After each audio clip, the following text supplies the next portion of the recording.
Aku pernah menagih utang sebesar 1,5 miliar rupiah dan menarik kembali fasilitas mobil mewah, langsung di depan keluarga dan istri baru mantan suamiku. Semua itu kulakukan tanpa ragu, karena dulu akulah yang meminta cerai darinya setelah tahu dia punya wanita simpanan dan pura-pura kaya, padahal sebenarnya aku yang kaya. Aku hancurkan hidupnya sampai dia menyesal seumur hidup. Namun sebelum lanjut, tulis di komentar dari daerah mana kalian menonton video ini. Dan jangan lupa subscribe channel ini untuk lebih banyak kisah menarik lainnya. Sore itu, sinar matahari menembus jendela besar sebuah rumah megah bergaya modern minimalis. Di lantai 2, seorang wanita duduk tenang di meja kerja yang rapi. Namanya Nadia Mahendra. Dia bukan hanya cantik, tapi juga cerdas dan tegas. Nadia lahir dari keluarga terpandang dengan bisnis properti dan investasi yang maju pesat. Sejak kecil, Nadia terbiasa melihat ayah dan ibunya bekerja keras membangun bisnis keluarga. Meski terlahir kaya, Nadia tidak tumbuh menjadi gadis manja. Ia lebih suka mengandalkan kemampuannya sendiri. Setelah lulus dari universitas ternama di bidang manajemen bisnis, ia langsung terjun ke dunia kerja. Lewat kerja keras dan ketekunan, Nadia berhasil membawa bisnis keluarganya makin besar. Dia mandiri, teguh, dan tidak mudah terpengaruh omongan orang lain. Bagi Nadia, hidup bukan cuma soal kemewahan, tapi tentang perjuangan dan pencapaian. Meski begitu, jauh di dalam hatinya, Nadia tetap mendambakan cinta sejati. Saat bertemu dengan Rafael Dirgantara, hatinya terpikat. Rafael pria tampan, percaya diri, pandai bicara, dan sikapnya dewasa. Ia tahu cara membuat wanita merasa istimewa, termasuk Nadia. Sejak awal, Rafael menunjukkan perhatian dan kasih sayang yang membuat Nadia merasa nyaman dan dicintai. Bagi Nadia, Rafael terlihat sempurna. Meski tidak kaya, Rafael punya ambisi besar. Ia sering bicara tentang impian sukses, bisnis, dan hidup mewah. Nadia melihatnya sebagai pria pekerja keras dengan tekad kuat.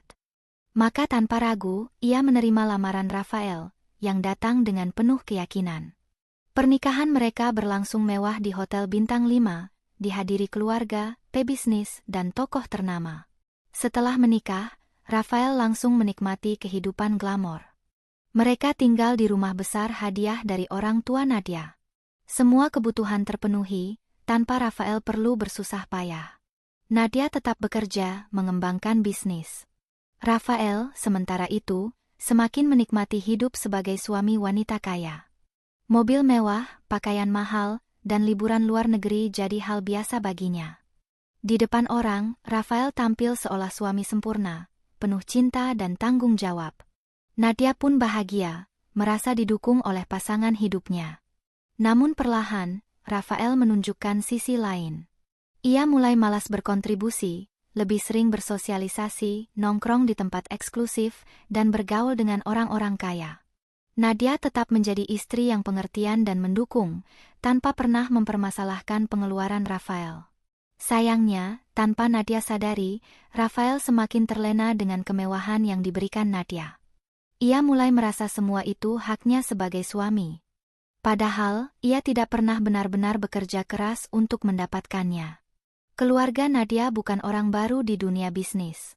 Ayahnya, Dimas Mahendra, membangun kerajaan bisnis properti dari nol dan kini jadi salah satu yang terbesar.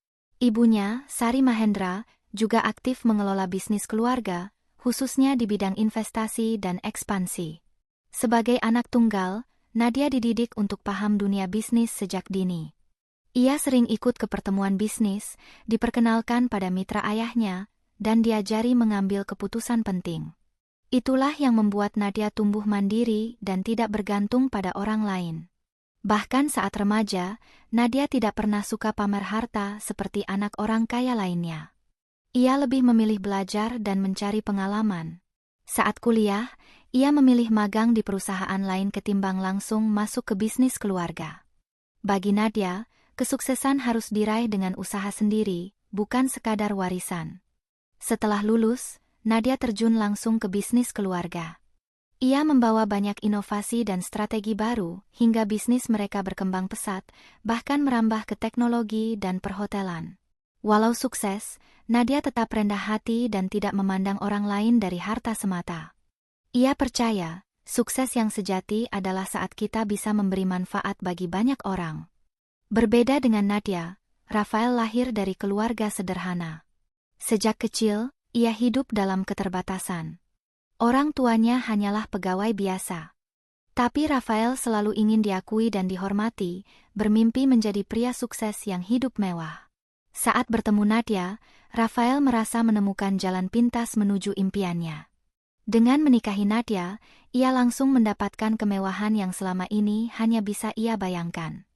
Sayangnya, Rafael tidak mencoba membuktikan dirinya layak. Ia justru makin larut dalam kenyamanan yang diberikan Nadia. Rafael mulai terbiasa hidup dalam kemewahan dan merasa semua itu adalah haknya.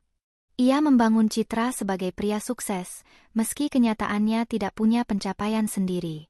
Setiap acara sosial, Rafael datang dengan mobil mewah dan pakaian mahal, berpura-pura semua itu hasil kerja kerasnya. Semakin lama, Rafael lupa bahwa semua yang ia nikmati berasal dari Nadia, bukan dari dirinya. Diam-diam, Rafael mulai merasa bosan di rumah. Nadia adalah istri yang baik, tapi Rafael merasa ada yang kurang. Ia pun mulai mencari hiburan di luar rumah. Inilah awal kehancuran pernikahan mereka. Nadia yang selalu sabar dan pengertian mulai merasakan perubahan sikap suaminya. Rafael yang dulu perhatian, kini makin sering absen di rumah. Jika dulu ia pulang sebelum makan malam, kini Nadia sering duduk sendirian di meja makan, hanya ditemani cahaya lampu dan hidangan yang dibiarkan dingin. "Aku ada urusan," kata Rafael setiap kali pulang larut malam. Kadang ia bilang bertemu teman lama, kadang urusan bisnis. Awalnya Nadia percaya. Ia tidak mau menjadi istri yang posesif. Tapi, lama-kelamaan, Rafael makin sering pulang lewat tengah malam, bahkan ada kalanya tidak pulang sama sekali. Suatu malam, ketika Rafael pulang pagi dengan langkah sempoyongan, Nadia memberanikan diri bertanya, "Kenapa kamu pulang pagi?" "Aku ketiduran di apartemen Gilang, banyak kerjaan tadi malam," jawabnya santai sambil melepas dasi. Nadia menatap wajah suaminya yang lelah, mata merah, rambut berantakan, dan samar-samar tercium parfum wanita dari bajunya. "Kerjaan atau habis pesta?" tanya Nadia mencoba tenang. Rafael hanya tersenyum kecil. "Kamu terlalu banyak mikir, Nadia. Aku ini suamimu, nggak mungkin macam-macam." Seharusnya jawaban itu membuat Nadia tenang, tapi justru hatinya semakin tidak nyaman. Selain sikap Rafael yang makin menjauh, Nadia juga mulai sadar bahwa Rafael berubah secara penampilan. Dulu, Rafael adalah pria sederhana, tak peduli soal barang bermerek. Tapi sekarang, setiap hari ia mengenakan pakaian mahal, jam tangan mewah, dan sepatu kulit seharga gaji bulanan pegawai biasa. Selama berbulan-bulan, setiap kali ada acara atau pertemuan bersama teman-temannya, Rafael selalu tampil seolah-olah dia adalah pria sukses yang hidup dari hasil kerja kerasnya sendiri. Ia tak pernah bilang bahwa semua kemewahan yang ia nikmati berasal dari Nadia. Sebaliknya, Rafael membangun citra sebagai pria mapan dengan koneksi luas. "Bro, lo makin keren aja sekarang," puji salah satu temannya saat mereka makan malam di restoran mewah. Rafael hanya tersenyum puas. "Harus dong, kalau enggak, mana bisa bersaing sama orang-orang besar," jawabnya santai. Di sebelahnya, Nadia hanya terdiam. Ia tahu semua yang dipamerkan Rafael, dari pakaian, jam tangan, hingga mobil mewah, semuanya berasal dari uangnya. Tapi Nadia memilih diam, ia tak ingin mempermalukan suaminya di depan orang lain. Yang lebih membuat Nadia cemas, Rafael mulai menghabiskan uang dengan cara yang tak masuk akal. Ia sering membeli barang-barang mahal tanpa bicara dulu dengan Nadia. Mulai dari mobil sport, jam tangan edisi terbatas, hingga menjadi anggota klub eksklusif. Semua itu demi terlihat kaya di mata orang lain.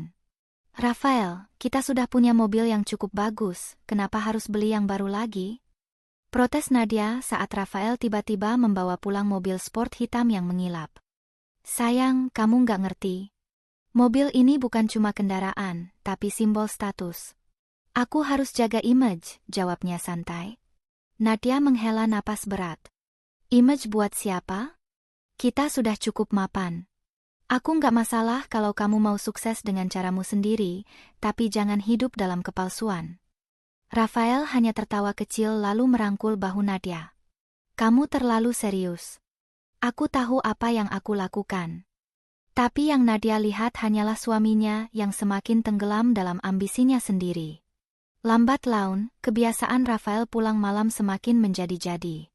Jika dulu hanya sesekali, kini hampir setiap malam Rafael tidak ada di rumah. Sayang, aku ada meeting penting malam ini, katanya suatu malam ketika Nadia sudah bersiap tidur. Nadia melirik jam. Meeting jam 10 malam? Tanyanya skeptis. Iya, urusan besar.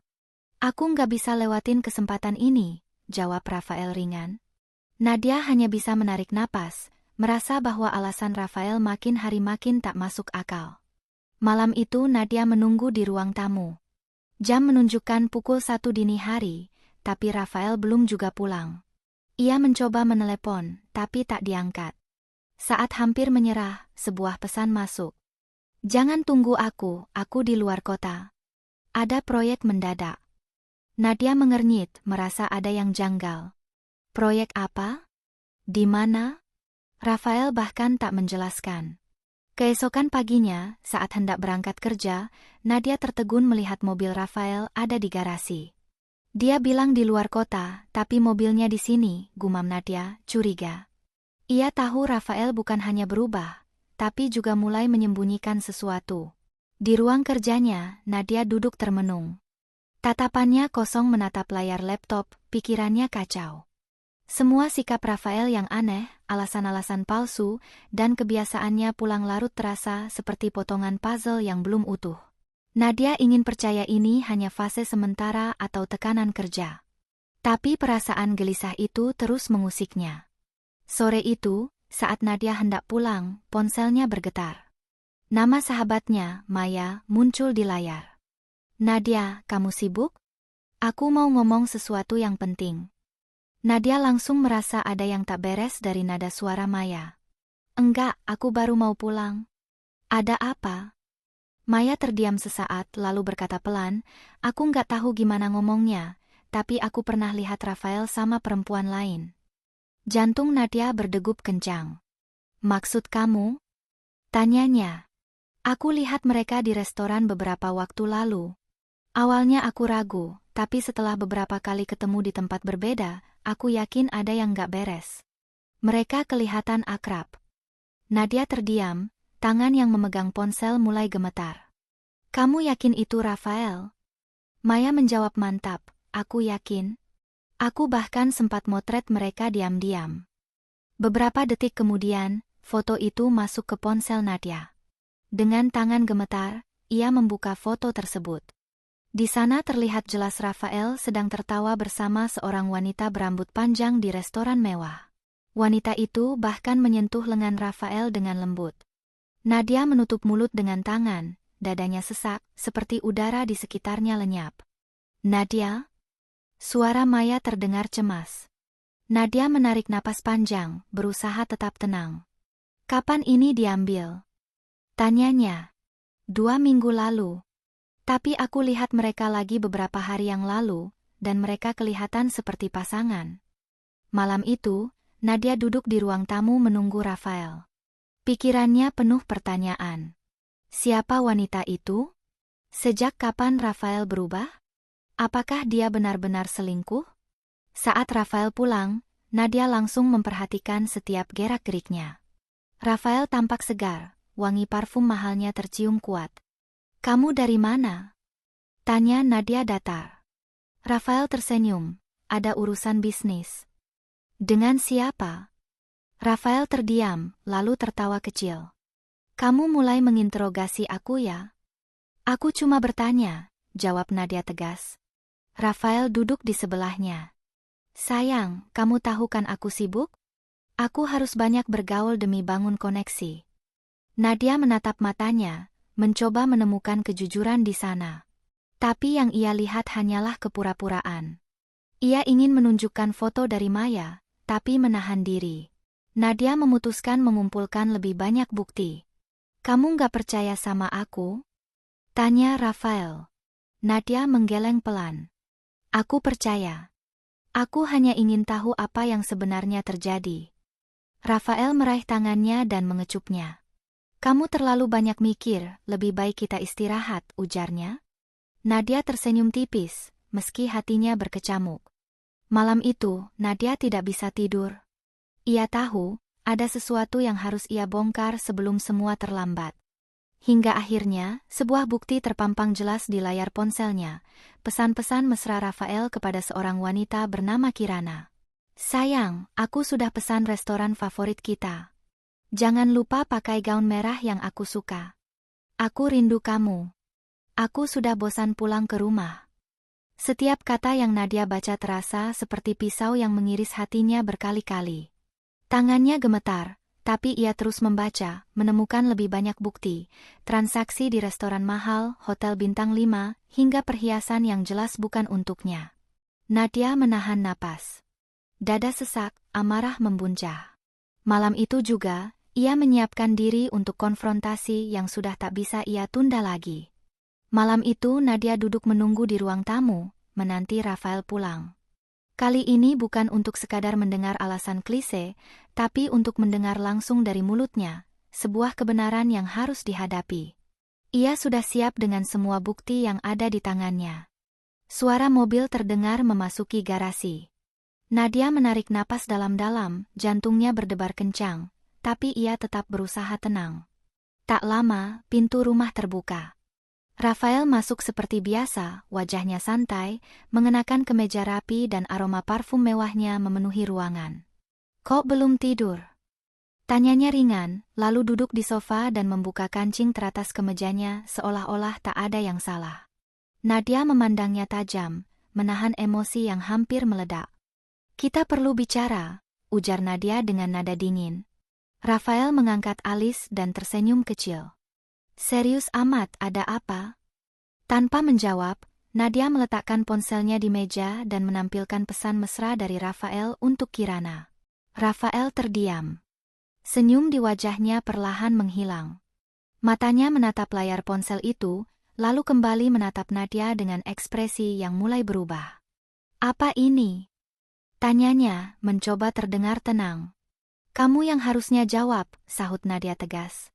Rafael tertawa kecil, mencoba menghilangkan ketegangan. Sayang, kamu serius nuduh aku selingkuh cuma karena pesan ini? Nadia tidak ikut tertawa. Ia langsung menggulir layar ponselnya, menunjukkan lebih banyak pesan, transaksi mencurigakan, dan bukti lain yang tak terbantahkan. Kamu masih mau bilang ini cuma tuduhan? Suara Nadia mulai bergetar menahan sakit hati. Rafael menelan ludah. Wajahnya memucat, tatapannya gelisah. Nadia, aku bisa jelaskan. Jelaskan apa? Potong Nadia cepat. Bahwa kamu pakai uangku buat memanjakan perempuan lain? Bahwa kamu selama ini cuma pura-pura jadi suami yang setia? Rafael mencoba mencari alasan. Dia bukan siapa-siapa, Nadia. Nadia tertawa pahit. Bukan siapa-siapa? Tapi kamu belikan dia perhiasan, ajak makan di restoran mahal, dan nginep di hotel bintang 5? Jangan bohong lagi, Rafael. Aku sudah tahu semuanya. Rafael mulai gelisah.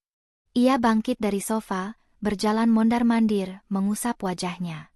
Aku nggak tahu harus bilang apa. Nadia ikut berdiri. Kini ia menatap Rafael dengan mata yang tak lagi menunjukkan cinta, hanya kekecewaan yang mendalam. Setidaknya akui apa yang sudah kamu lakukan, Rafael. Jangan tambah kebohongan lagi. Rafael terdiam. Hening mengisi ruangan. Nadia merasa hatinya hancur berkeping-keping, tapi di balik luka itu, muncul sebuah keputusan kuat. Ia tak akan membiarkan dirinya terus dipermainkan. Nadia, aku minta maaf. Suara Rafael lirih, nyaris seperti bisikan. Nadia menatapnya dingin. Maaf? Katanya dengan nada sinis. Kamu pikir permintaan maaf bisa menghapus semua penghinaan ini? Rafael mencoba meraih tangan Nadia, tapi Nadia menepisnya.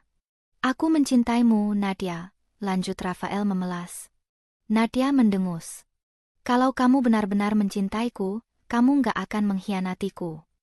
Untuk pertama kalinya, Nadia melihat Rafael benar-benar kehabisan kata-kata. Napas Nadia tercekat, namun ia mantap mengucapkan kata-kata yang menjadi awal dari akhir hubungan mereka. Aku mau kita cerai.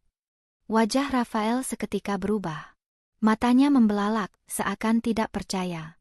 Nadia, jangan bercanda. Aku nggak bercanda, tegas Nadia. Mulai sekarang, kamu bukan lagi suamiku. Dan aku nggak akan membiarkanmu hidup enak dari uangku lagi. Rafael panik. Nadia, tunggu. Kita bisa bicarakan ini baik-baik. Aku janji nggak akan ulangi lagi. Nadia menggeleng. Aku sudah beri kamu banyak kesempatan, Rafael. Tapi kamu pilih untuk mengkhianatiku. Aku selesai. Malam itu, Rafael terus memohon, mencari alasan agar Nadia membatalkan keputusannya. Tapi hati Nadia sudah bulat. Ia tak mau hidup dalam kebohongan lagi. Dan ini adalah baru permulaan. Rafael masih terpaku, matanya memohon, bibirnya bergetar tapi tak ada kata yang keluar. Ia mencoba mendekat, tapi Nadia melangkah mundur. Tunggu, Nadia. Jangan gegabah. Aku bisa jelaskan, ujar Rafael cemas. Nadia menyipitkan mata. Jelaskan apa? Tentang hidup mewahmu bareng Kirana sementara aku di rumah sendirian? Rafael mengusap wajahnya kasar. Itu cuma kesalahan sesaat, Nadia. Aku hilaf. Hilaf? Nadia tertawa sinis. Hilaf berbulan-bulan? Uangku kamu hamburkan untuk wanita itu. Aku yang kerja keras, kamu yang foya-foya. Itu yang kamu sebut hilaf? Nadia, aku masih mencintaimu, suara Rafael melemah. Nadia menatapnya tajam. Cinta? Kata itu nggak ada artinya lagi dari kamu. Rafael mengulurkan tangan, mencoba menyentuh Nadia, tapi Nadia mundur lagi. Kita bisa perbaiki ini. Jangan terburu-buru. Terburu-buru? Nadia menahan amarahnya. Aku sudah sabar sejak kamu mulai berubah. Saat kamu mulai boros, sering keluar malam dan mengabaikanku. Tapi yang aku dapat? Pengkhianatan. Rafael mengusap wajahnya frustasi. Aku nggak mau cerai. Kita bisa mulai lagi. Nadia mendekatkan wajahnya, suaranya dingin. Kamu nggak mau cerai bukan karena mencintaiku, tapi karena takut kehilangan kehidupan mewah ini. Tanpa aku, kamu bukan siapa-siapa. Rafael mengetatkan rahang. Jangan bicara kayak gitu. Aku hanya bilang yang sebenarnya, balas Nadia tajam. Semua yang kamu pakai, semua yang kamu pamerkan, itu uangku. Sekarang semuanya selesai. Rafael menggeleng cepat. Kamu nggak bisa semudah itu mengusirku. Nadia tersenyum tipis. Bisa. Besok aku urus perceraian. Kemasi barang-barangmu. Rumah ini atas namaku juga. Rafael mulai putus asa. Rumah ini milikku sepenuhnya. Nadia memotong tajam.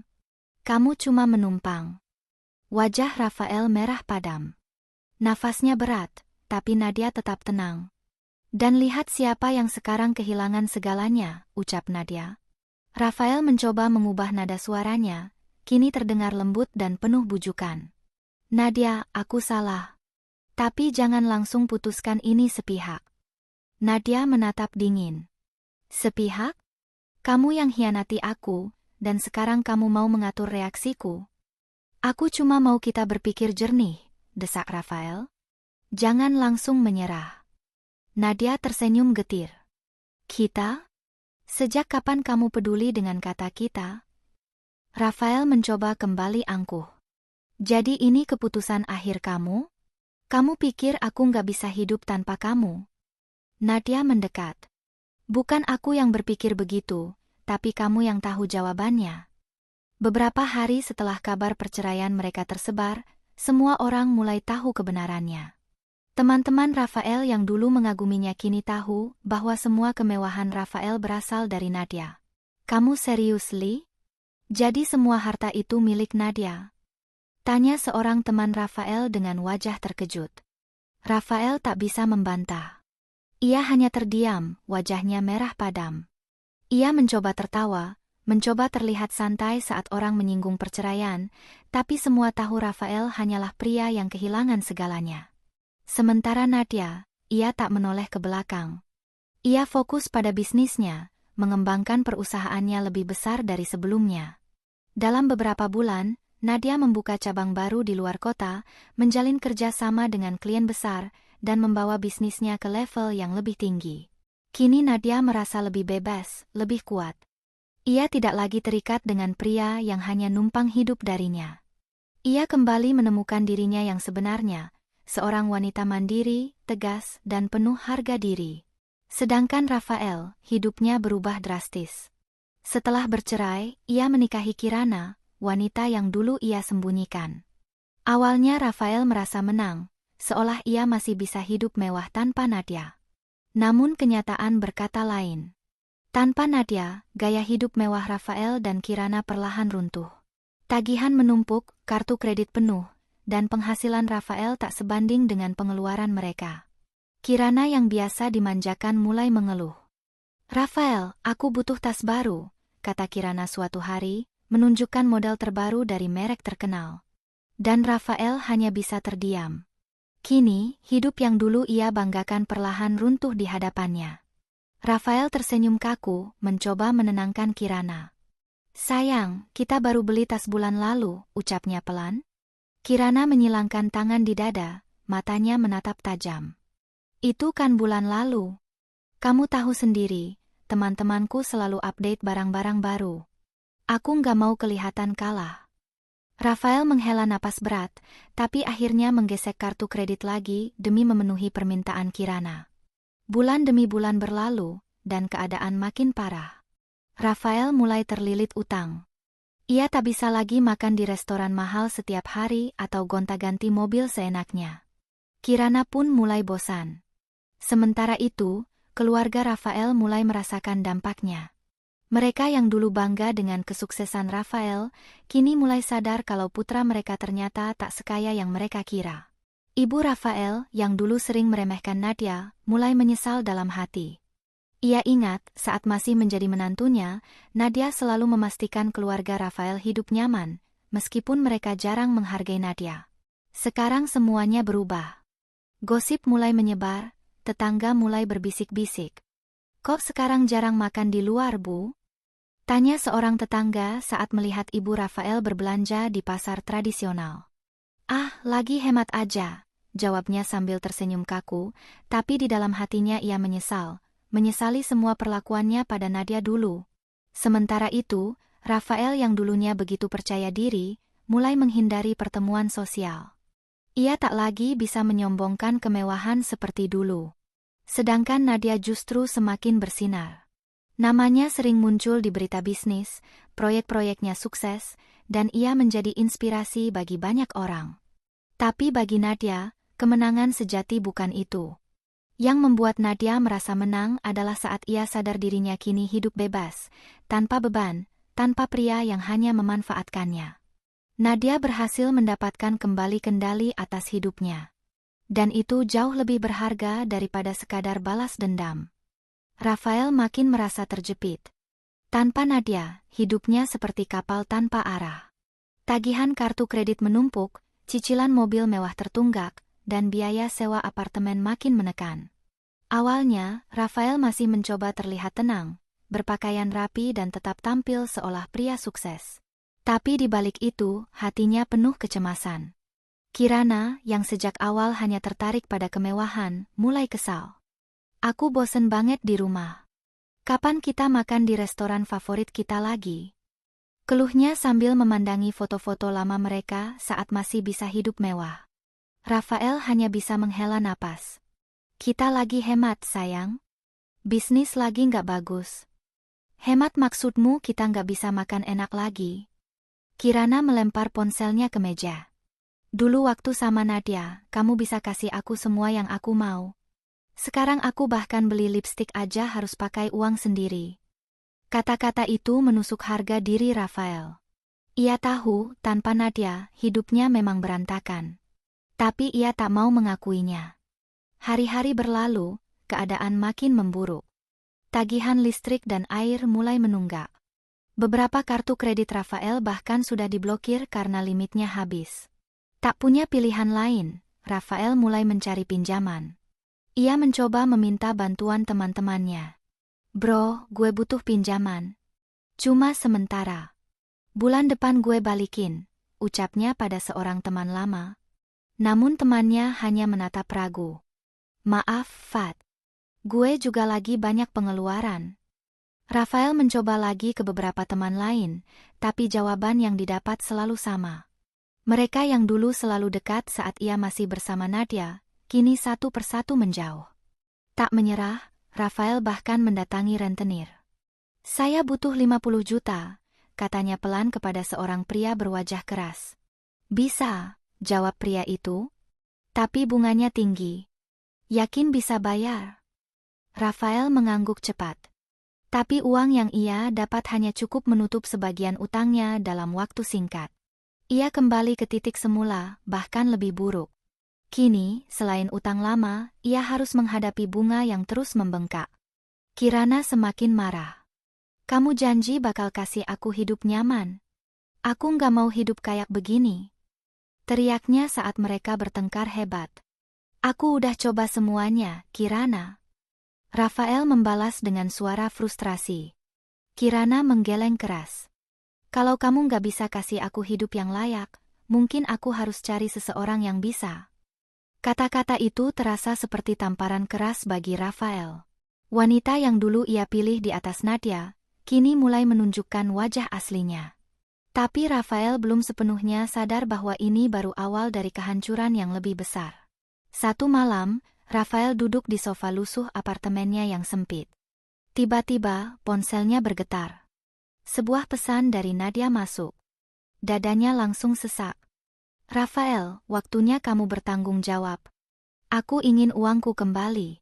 1,5 miliar. Kamu punya waktu 1 bulan." Jantung Rafael berdebar keras. 1,5 miliar? Bisiknya panik. Dari mana Nadia mendapat angka sebesar itu?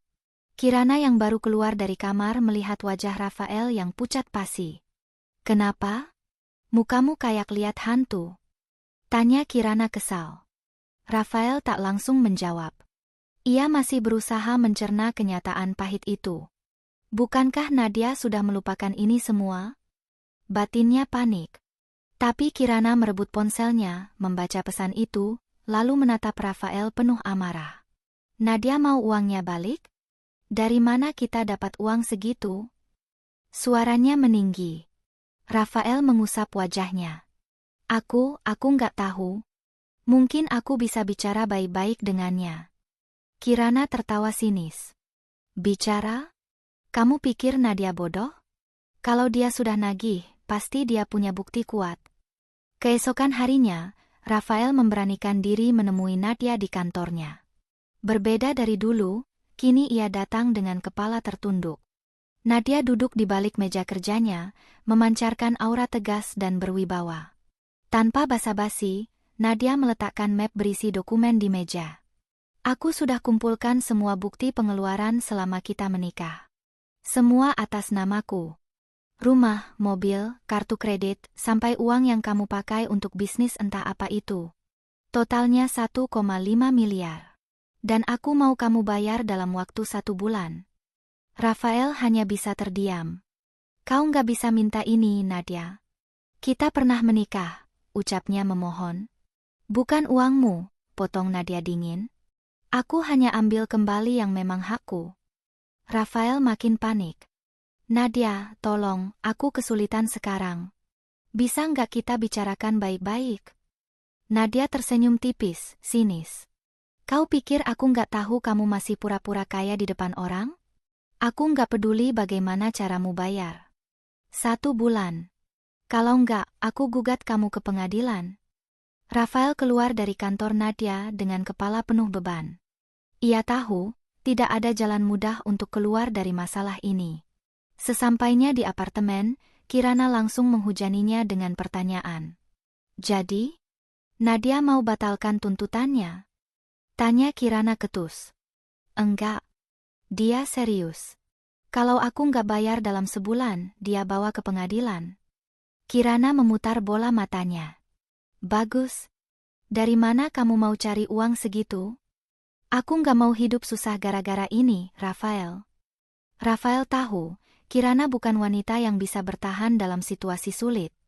Ia mencintai kemewahan, dan kini semuanya hancur. Dengan putus asa, Rafael mulai menelepon keluarganya satu persatu. Ibunya, saudaranya, semua menolak membantunya. Tak lama setelah itu, Rafael sadar, satu persatu pintu mulai tertutup untuknya. Ibunya di ujung telepon hanya menghela napas panjang. Pinjaman apa lagi, Rafael? Setelah kau berpisah dengan Nadia, hidupmu bukannya makin baik, malah makin berantakan. Bu, tolonglah. Ini penting. Kalau aku nggak bayar, aku bisa digugat di pengadilan, pinta Rafael panik. Tolong? Kau pikir kami punya uang sebanyak itu? Kami bukan Nadia yang bisa ngeluarin uang miliaran dengan gampang. Kami juga harus bertahan hidup, Rafael. Jangan selalu bergantung sama orang lain. Klik. Telepon terputus begitu saja. Rafael menggertakkan giginya, tak percaya ibunya menolak mentah-mentah. Dengan putus asa, ia mencoba menghubungi saudara-saudaranya. Tapi jawaban mereka serupa, semuanya menolak, bahkan beberapa di antaranya menegur Rafael karena sudah menyia-nyiakan pernikahannya dengan Nadia. Di sisi lain, Nadia tetap teguh pada pendiriannya. Ia tidak peduli bagaimana Rafael mencari uang itu, yang penting Rafael harus membayar.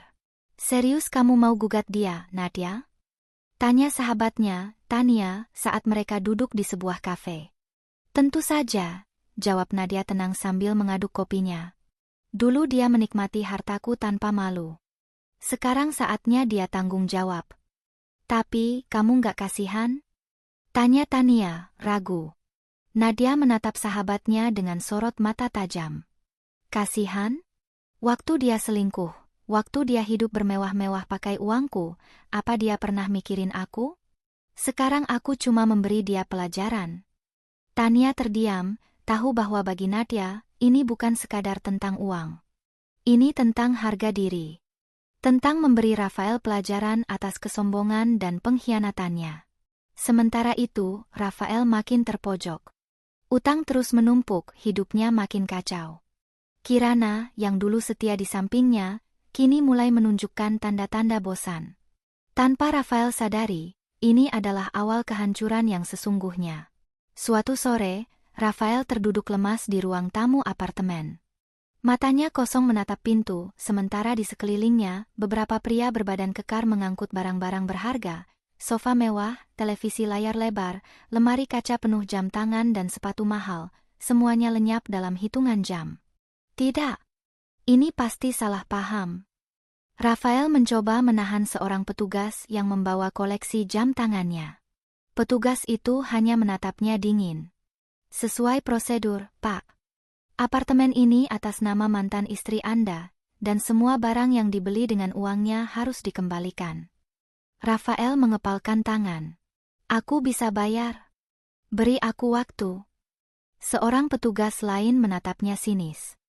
Kalau bisa bayar, kenapa sampai digugat? Ucapan itu seperti menampar wajah Rafael. Ia tahu, ini bukan sekadar kehilangan barang. Ini adalah kehancuran harga dirinya. Kirana berdiri di sudut ruangan, wajahnya merah padam. Rafael, kenapa kamu diam aja? Lakukan sesuatu. Teriaknya marah. Rafael mencoba menenangkan Kirana, tapi wanita itu tidak mau dengar. Aku nggak percaya ini terjadi. Aku kira kamu pria kaya. Ternyata kamu cuma pecundang yang nggak bisa pertahankan rumah sendiri. Tak lama kemudian, seorang petugas datang membawa dokumen resmi. Tuan Rafael, Anda harus meninggalkan apartemen ini dalam waktu 24 jam.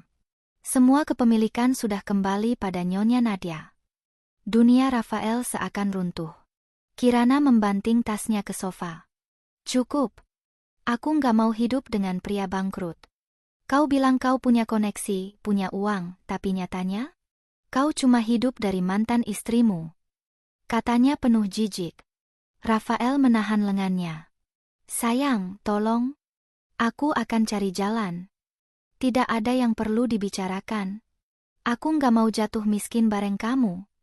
Kirana melepaskan tangannya, lalu pergi meninggalkan Rafael tanpa menoleh sedikit pun. Rafael terduduk lemas. Semua yang dulu ia banggakan kini menghilang satu persatu. Sementara itu, Nadia mengawasi semua dari kejauhan. Ia tak tersenyum, tak merasa puas. Ini bukan balas dendam. Ini adalah akibat dari pengkhianatan dan keserakahan Rafael. Ketika Rafael melihat ke arahnya, Nadia hanya menatap dingin, lalu berbalik pergi, meninggalkan Rafael yang tenggelam dalam kehancurannya sendiri. Hari berikutnya, Nadia datang ke rumah mewah yang dulu ditempati Rafael dan Kirana. Di dalam ruang tamu yang sunyi, keluarga Rafael berkumpul dengan ekspresi tegang. Mereka tak mengerti apa yang sedang terjadi. Nadia melangkah masuk dengan percaya diri, diikuti beberapa orang berseragam membawa dokumen resmi. Ia menatap lurus ke arah Rafael yang duduk di sofa, wajahnya pucat. "Apa ini? Kenapa kau datang dengan orang-orang ini, Nadia?" seru ibu Rafael penuh amarah. Nadia tetap tenang. Ia meletakkan sebuah map di atas meja. "Aku datang untuk mengambil kembali semua yang selama ini Rafael nikmati dari hasil jerih payahku." Rafael menelan ludah, tangannya gemetar saat membaca isi dokumen itu. Di sebelahnya, Kirana menatap dengan wajah penuh syok. "Apa maksudnya ini?" Kirana menyambar dokumen itu dan membacanya cepat. Wajahnya makin pucat. "Rafael, jadi rumah ini, mobil itu, semua ini bukan milikmu?" Rafael hanya terdiam. Nadia melipat tangannya di dada, menatap tajam. "Aku sudah terlalu lama diam. Sekarang aku ambil kembali semua yang memang hakku." "Aku nggak percaya. Anakku ini pria sukses. Dia punya bisnis." Ibu Rafael mencoba membela. Nadia tertawa kecil. "Bisnis? Semua yang dia pamerkan selama ini berasal dari uangku. Selama bertahun-tahun, aku yang membiayai hidupnya, sementara dia pura-pura jadi pria kaya." Kirana terkejut, menatap Rafael tajam. "Kau cuma numpang hidup dari mantan istrimu? Kau bohong sama aku. Kau cuma pecundang yang hidup dari harta wanita lain." Rafael mencoba membela diri, tapi lidahnya keluh. Para petugas mulai bergerak, mengambil semua dokumen rumah dan mobil. "Semua sudah lengkap, Nyonya Nadia. Kami akan segera proses pengambil alihan," kata salah satu petugas. Nadia mengangguk dingin. "Pastikan tidak ada yang tertinggal." Kirana berdiri, wajahnya merah padam. "Aku nggak percaya aku menikah dengan pria seperti kamu," katanya sambil melempar tas ke sofa. "Aku nggak mau hidup dengan pria miskin yang cuma numpang harta istri. Aku nggak peduli lagi sama kamu, Rafael," serunya, lalu melangkah keluar tanpa menoleh. Rafael hanya bisa terdiam. Nadia menarik napas, menatap Rafael untuk terakhir kalinya. "Inilah akibat dari keserakahan dan kebohonganmu. Sekarang rasakan sendiri." Dengan langkah anggun, Nadia meninggalkan rumah itu. Rafael berdiri di tengah ruang tamu yang mulai kosong, tanpa harta, tanpa istri, tanpa harga diri. Rumor tentang kejatuhan Rafael menyebar cepat. Orang-orang yang dulu menyanjungnya kini mencibir. Teman-teman yang dulu mendekat kini menjauh. Tidak ada lagi undangan ke pesta. Tidak ada lagi sambutan hangat di tempat-tempat elit. Yang tersisa hanyalah bisik-bisik penuh ejekan di belakangnya. Di lingkungan keluarganya, para tetangga bergosip, "Kau dengar? Rafael ternyata bukan orang kaya sungguhan. Semua hartanya dari mantan istrinya. Aku sudah duga. Mana mungkin pria kayak dia bisa sekaya itu?" Bahkan di rumah, ibunya meledak marah. "Ini semua salahmu, Rafael. Kalau kau nggak cerai dari Nadia, kita nggak akan seperti ini. Sekarang kita harus hidup dari apa?" Ayahnya yang selama ini diam pun ikut bicara. "Dulu aku sudah bilang jangan sombong. Tapi kau terlalu sibuk pamer." Rafael mengepalkan tangannya. "Aku akan perbaiki semuanya. Aku bisa bangkit lagi." Ibunya mendengus. "Bangkit? Dengan apa? Kebohongan lagi? Semua orang sudah tahu siapa dirimu sebenarnya." Bisnis Rafael pun runtuh. Tanpa Nadia, tak ada investor yang percaya. Proyek-proyek gagal, dan karyawan satu persatu pergi meninggalkan perusahaan yang sekarat. Di sisi lain, Kirana pun ikut menjadi bahan gosip. Kupikir dia cerdas, ternyata cuma gadis yang tertipu kemewahan palsu, sindir kenalan lamanya. Kirana hanya bisa menahan malu. Ia sudah meninggalkan Rafael, tapi harga dirinya ikut tercoreng. Hari demi hari, hidup Rafael makin terpuruk. Ia mencoba mencari pekerjaan, tapi reputasinya buruk. Tak ada koneksi, tak ada teman yang mau menolong. Hidupnya yang dulu bergelimang kemewahan, kini berubah menjadi perjuangan berat hanya untuk sekadar bertahan hidup. Dan itulah akhir perjalanan Rafael, seorang pria yang kehilangan segalanya karena keserakahan dan kebohongan yang ia pelihara sendiri. Tamat. Dan yang paling menyakitkan bagi Rafael adalah ketika ia menyadari bahwa semua yang terjadi adalah akibat dari kesalahannya sendiri. Salina, wanita yang dulu membayangkan hidup dalam kemewahan, kini harus menghadapi kenyataan pahit. Hidup bersama Rafael jauh dari impian indah yang dulu ia bayangkan. Rumah yang dulu dipenuhi barang-barang mahal kini kosong dan sunyi. Uang yang dulu mengalir dengan mudah, kini hanya tinggal kenangan. Awalnya, Salina masih mencoba bertahan. Ia menolak percaya bahwa Rafael bukanlah pria kaya seperti yang dulu ia kira. Namun, semakin lama, kesulitan demi kesulitan mulai menggerogoti kesabarannya. Kau bilang semuanya akan baik-baik saja, Rafael. Kau janji kita tetap bisa hidup nyaman. Tapi lihat kita sekarang. Kita bahkan harus mikirin gimana caranya bayar sewa bulan depan. Seru Salina kesal. Rafael hanya terdiam, wajahnya terlihat lelah dan putus asa. Pikirannya kacau. Ia sudah mencoba mencari pekerjaan, tapi tak satu pun perusahaan yang mau menerimanya karena reputasinya sudah hancur. Salina mendengus sambil melipat tangan di dada. Aku bodoh. Aku pikir meninggalkan Nadia dan memilihmu adalah keputusan yang tepat. Tapi ternyata, aku malah masuk ke dalam lubang yang lebih dalam. Rafael menatap Salina tajam. Jadi sekarang kau menyalahkanku? Apa aku salah? Balas Salina dengan suara meninggi. Kau bilang aku akan hidup enak. Kau membual tentang bisnis, koneksi, dan uang. Padahal semuanya cuma karena Nadia. Sekarang semua hilang, dan kau bahkan gak punya rencana. Salina meledak. Aku gak mau terus terjebak di sini dengan pria gagal seperti ini. Kemarahannya memuncak. Rafael membanting gelas ke meja. Kau pikir aku gak berusaha? Aku sudah coba semuanya. Tapi orang-orang menolak memberiku kesempatan. Mereka semua anggap aku sampah. Salina tertawa sinis.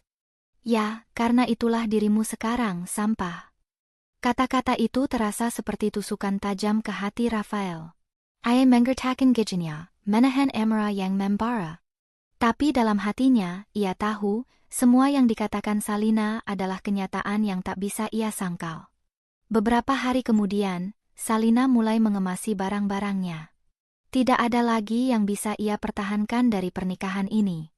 Ia mungkin pernah mencintai Rafael, atau mungkin hanya mencintai hidup mewah yang ia kira akan didapat bersama Rafael. Tapi semua itu kini hanya tinggal bayangan. Kau mau ke mana? Tanya Rafael dengan suara berat. Salina tak menoleh. Aku nggak akan buang waktu lebih lama. Aku masih punya kesempatan memperbaiki hidupku, dan aku nggak akan habiskan waktuku bersama pria yang bahkan nggak bisa menjaga dirinya sendiri. Dengan langkah tegas, Salina pergi, meninggalkan Rafael sendirian di apartemen yang sebentar lagi pun harus ia tinggalkan karena tak mampu membayar sewa. Dan di sanalah Rafael berdiri, ditelan keheningan yang menyakitkan. Dulu, ia yang meninggalkan Nadia. Sekarang, ia yang ditinggalkan dalam keadaan jauh lebih buruk. Tak ada lagi rumah mewah, tak ada lagi kehidupan penuh gengsi. Ia telah kehilangan segalanya, harta, status, keluarga, dan kini wanita yang ia pilih sendiri. Sebuah ironi yang terlalu pahit untuk ia telan. Sementara itu, Nadia semakin bersinar. Dengan kerja keras dan keteguhan hati, ia membawa perusahaannya ke puncak. Namanya semakin diperhitungkan, bukan hanya sebagai pebisnis sukses, tapi juga sebagai sosok wanita tangguh yang mampu bangkit dari keterpurukan. Setiap langkah yang Nadia ambil menunjukkan betapa ia telah tumbuh jauh dari masa lalunya. Dulu, ia adalah wanita yang sering mengalah demi pernikahan dan suaminya. Kini, ia adalah pemimpin yang disegani, dikelilingi oleh orang-orang yang menghargainya bukan karena harta, tetapi karena dedikasi dan kemampuannya. Dalam setiap acara bisnis, Nadia selalu menjadi pusat perhatian. Investor ingin bekerja sama dengannya, media sering meliput kisah suksesnya, dan banyak orang menjadikannya panutan. Namun di balik semua itu, Nadia tetap menjaga hatinya. Ia tidak membiarkan masa lalunya menghancurkan dirinya. Semua dendam dan luka ia lepaskan, menggantikannya dengan pencapaian yang nyata. Namun, di saat Nadia menikmati puncak kesuksesannya, seseorang dari masa lalu mencoba masuk kembali ke dalam hidupnya. Rafael, yang kini terpuruk, akhirnya sadar betapa besar kesalahan yang telah ia buat. Hidupnya semakin sulit sejak Salina meninggalkannya. Tanpa pekerjaan tetap, tanpa tempat tinggal, dan tanpa siapapun yang peduli, ia jatuh ke titik terendah. Rafael mencoba bangkit, namun semua usahanya selalu menemui jalan buntu. Semua pintu tertutup. Orang-orang yang dulu mengelilinginya kini bahkan enggan menyapa. Hingga akhirnya, satu-satunya nama yang terlintas di benaknya hanyalah Nadia. Meski malu dan penuh penyesalan, Rafael tahu Nadia adalah satu-satunya harapannya. Tanpa pikir panjang, ia memberanikan diri untuk menemui mantan istrinya. Ia datang ke kantor Nadia, berharap masih ada sedikit belas kasihan yang tersisa. Saat memasuki lobi perusahaan Nadia, Rafael merasa asing. Dulu, tempat ini terasa seperti miliknya juga. Kini, ia hanyalah seorang pria gagal yang tak dikenal siapapun. Ia mendekati resepsionis. "Saya ingin bertemu Bu Nadia."